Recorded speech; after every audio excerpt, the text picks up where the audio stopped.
Hi everybody. It's probably already done, but make sure everything's disconnected. Make sure it's fully unplugged.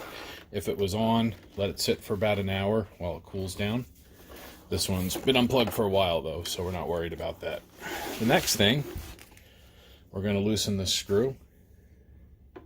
This holds the outer cover on for the lamp. So the screw doesn't come all the way out. It'll just get loose on you. And then the outer cover just pushes straight up, all the way up. It slides on these rails there. Next thing is remove the actual lamp cover, which comprises of these 3 screws. I know some people end up losing these and just use 1 screw, and that's fine. I don't even think you need them. I think once you put that cover on, it'll hold this down, but either way, take the screws out. Then this will come up,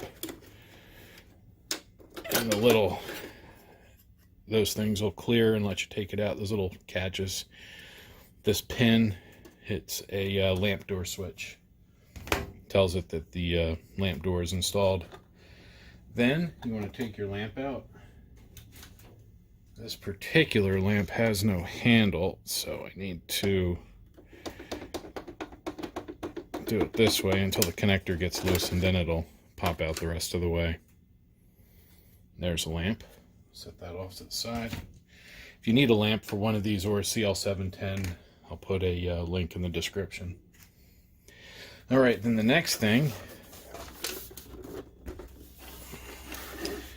is we're going to take the top off, or the back I guess first. There's 2 screws. 1 on either side. Now you could do this without flipping it over. I'm only flipping it over to make it easier to show on video. You can set this however is convenient for you.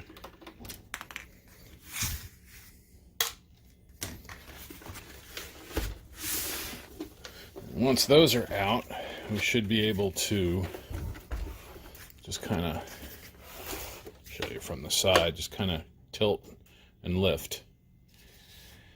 There are shallow clips right there that will hold it to this metal frame. It's like they put a whole bunch of plastic on to make it look pretty. Really don't need it. Then I'm going to take out 1, 2, 3, 4, 5, 6 screws. Make sure if you use a screw gun that your bit fits properly. These screws are easy to strip out.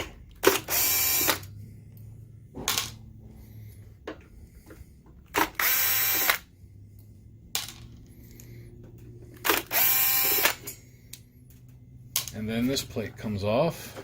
Should just come straight off like that. After those are removed, there are 2 screws that hold the top half on. This assembly is in 2 pieces, and it is keyed. Now you can grab that tab, just give it a pull. It'll come back about yay far. It's about 1 inch, and then start to lift up. Don't lift up too hard though, because there is a keyboard wire right here, and it goes underneath this flat flex. So you're going to unplug it up there, grab the whole bundle of wires and just gently twist and pull, and it'll pop out. Then you can move the top out of the way. And there's the inside. To remove the power supply, there's a handful of screws to remove. 4. 3 hold the power supply, and 1 holds the ground screw. So the screws we're going to remove, this one down there, and then on the other side, that one, this one, and then that ground screw. We'll unplug the wires from it after these screws are out.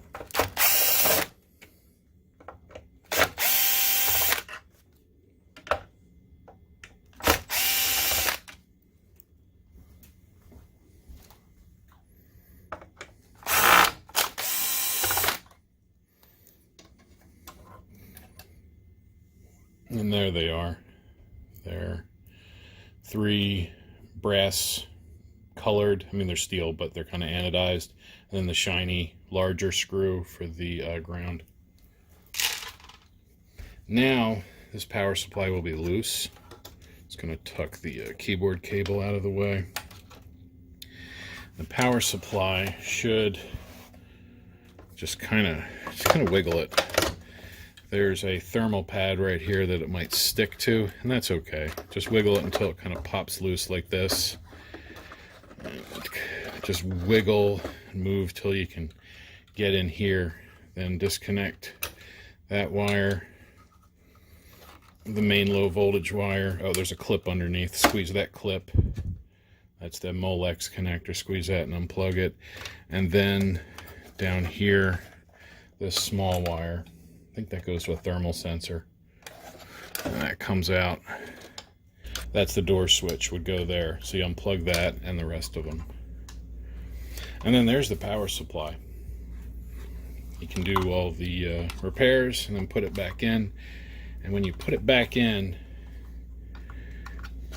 this wire is a pain to reconnect to that little one right there. So you may want to try and do that one with some needle nose before you set this back in. Be careful with that pad. Don't let it get too dirty. In fact, what you may want to do is just gently peel it off and then reapply it onto here if it doesn't stay there. That way you don't have to worry about it getting cruddy while you're working on the power supply. So there you go. That is how you remove the power supply from a PE8700. If you have any other questions about the repair or anything to do with this projector or its CL710 counterpart, put it in the comments. And if you don't subscribe, think about it. And as always, thank you for watching.